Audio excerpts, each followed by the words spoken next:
ரசம் சாதம் செய்யறதுக்கு வந்துட்டு பாருங்க, நான் வந்து பொன்னி அரிசி எடுத்து வச்சிருக்கேன். இப்போ இதில் வந்து நம்ம 1.25 கப்பு அளவுக்கு நான் அரிசி எடுத்து வச்சிருக்கேன். அடுத்து வந்துட்டு 1/2 கப்பு துவரம்பருப்பு சேர்த்துக்கலாம்.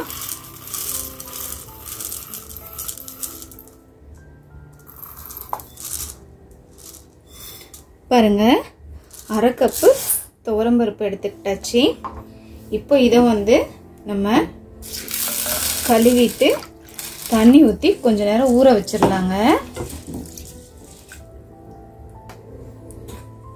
நம்ம இப்போ இந்த ரசம் சாதத்துக்கு வந்து ரசப்பொடி ரெடி பண்ணிக்கலாங்க. அதுக்கு வந்து அடுப்பில் ஒரு பாத்திரத்தை வச்சாச்சு. இப்போ இதில் வந்து 1/2 டீஸ்பூன் மிளகு, 2 காஞ்ச மிளகாய், 1/2 டீஸ்பூன் மல்லி விதை, 1 டீஸ்பூன் சீரகம், கருவேப்பிலை கொஞ்சம்,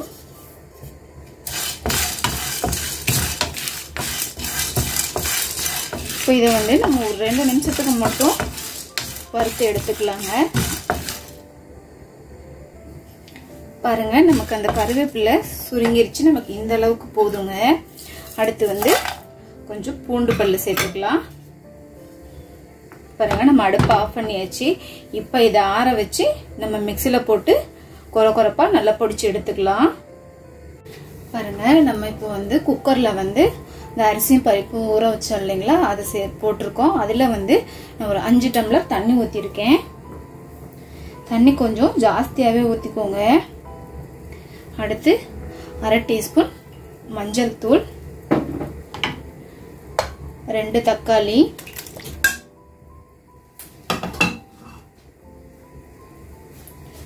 4 பல்லு பூண்டு,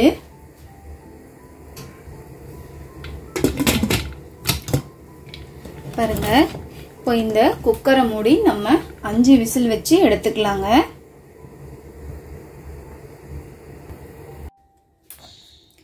பாருங்க, நமக்கு பிரஷர் வந்து ரிலீஸ் ஆயிடுச்சு. இப்போ இதை ஓபன் பண்ணி பார்க்கலாம்.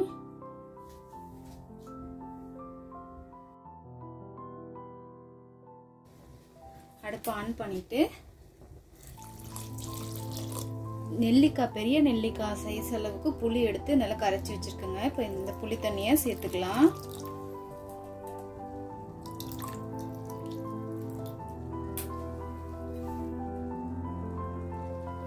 புளி தண்ணி சேர்த்துட்டோம். அதுக்கு அடுத்து இந்த சாதத்துக்கு தேவையான அளவு உப்பு சேர்த்துக்கணும்.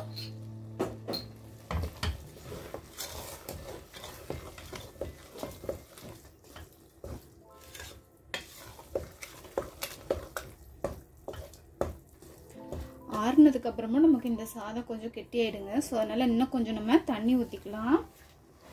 கொஞ்சம் சுடு தண்ணி ஊற்றிக்கலாங்க.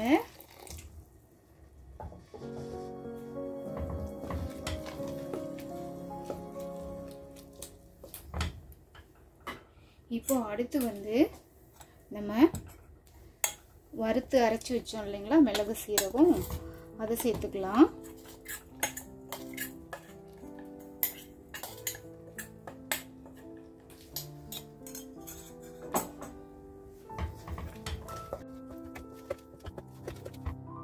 இப்போ இந்த சாதம் நமக்கு இந்த புளியோட பச்சை வாசனை போகணுங்க. அதுக்காக ஒரு 2 நிமிஷம் மூடி வச்சிடலாங்க.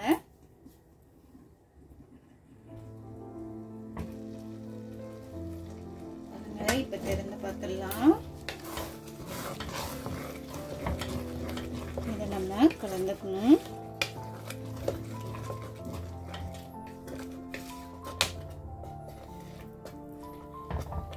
பாருங்க, நமக்கு புளியோட வாசனை போயிடுச்சுங்க, பச்சை வாசனை போயிடுச்சுங்க. இப்போ இதை நம்ம அப்படியே மூடி வச்சிடலாங்க. அடுத்து இதுக்கான தாளிப்பு ரெடி பண்ணிக்கலாம். பாருங்க, நம்ம தாளிக்கிறதுக்கு வந்துட்டு இந்த ரசம் சாதத்துக்கு இப்போ தாளிச்சுக்கலாம். அதுக்கு நம்ம ஒரு 2 டீஸ்பூன் நெய் சேர்த்துக்கலாங்க. நெய் சேர்த்துக்கிறப்ப நமக்கு சாதம் வந்து ரொம்பவே நல்ல டேஸ்ட்டாக இருக்குங்க, நல்ல வாசமாக இருக்கும். உங்களுக்கு நெய் வேண்டாம் அப்படின்னு நினச்சிங்கன்னா நார்மலான ஆயிலே சேர்த்துக்கோங்க. பாருங்க, நெய் சூடாயிடுச்சு. இப்போ இதில் நம்ம ஒரு 1/2 டீஸ்பூன் கடுகு உளுத்தம் பருப்பு சேர்த்துக்கலாம். பாருங்க. அடுத்து இதில் 2 மிளகாவை கிள்ளி வச்சுருக்கோம், அதை சேர்த்துக்கலாம். அடுத்து நல்ல 1/4 டீஸ்பூன் அளவுக்கு நம்ம பெருங்காயத்தூள் சேர்த்துக்கணுங்க.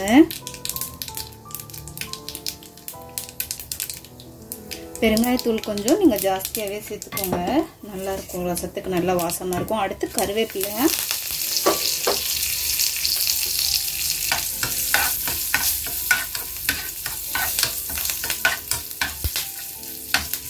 இப்போ இதை நம்ம அந்த சாதத்தில் சேர்த்துடலாங்க.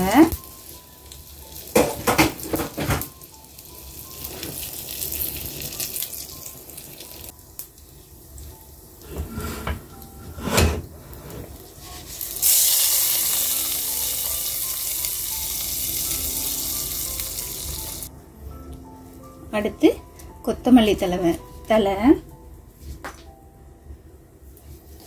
அவ்வளோதாங்க, ரொம்பவே சூப்பரான ரசம் சாதம் ரெடிங்க. இந்த மழை காலம் குளிர்காலத்துலலாம் ஈஸியாக செஞ்சு சாப்பிட்லாங்க, ரொம்பவே டேஸ்ட்டாக இருக்கும்.